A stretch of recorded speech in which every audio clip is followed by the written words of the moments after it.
నమస్తే, welcome to టీవీ8 news. Rayadurgam నియోజకవర్గం రాయదుర్గం మండల పరిధిలోని చెదం గొలాలదొడ్డి గ్రామంలో ఈ రోజు టీడీపీని వీడి వైఎస్ఆర్ కాంగ్రెస్ పార్టీలోకి 110 కుటుంబాలు వారికి పార్టీ కండువ కప్పి పార్టీలోకి ఆహ్వానిస్తున్న రాయదుర్గం నియోజకవర్గం వైఎస్ఆర్సీపీ ఎమ్మెల్యే అభ్యర్థి మెట్టు గోవింద్ రెడ్డి. ఈ కార్యక్రమంలో మండల ప్రజా ప్రతినిధులు, స్థానిక ప్రజలు, నాయకులు, కార్యకర్తలు, అభిమానులు, వైఎస్ఆర్సీపీ కుటుంబ సభ్యులు తదితరులు పాల్గొన్నారు.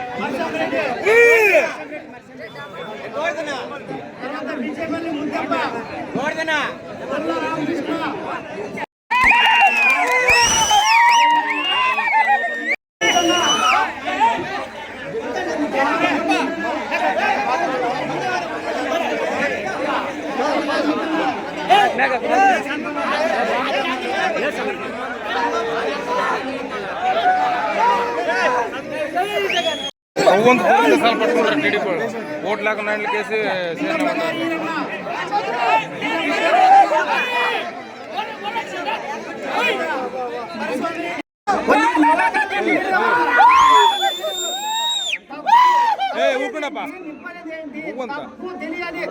నిజాయితీగా ఉండే వాళ్ళకి నిజాయితీ కాకుండా తప్పుడు మనిషిగా చూసిన దానికి మా ఆ పార్టీని వీడి ఈ పార్టీలో వచ్చిన దానికి నాకు ఎంతో గర్వంగా ఉంది.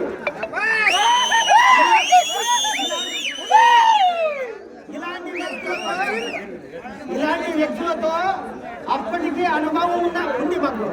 సార్, మా ఊరికి నీళ్ళు లేవు అంటే అప్పటికప్పుడే ఒక రోజుకి 15 ట్యాంకర్లు తోలించిండే టైం ఉంది.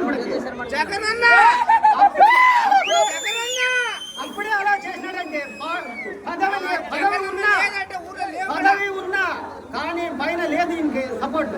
కానీ ఇప్పటికీ అది పదవి కావాలా, ఈయనకి పదవి రావాలా అని కోరుకుంటూ సెలవు.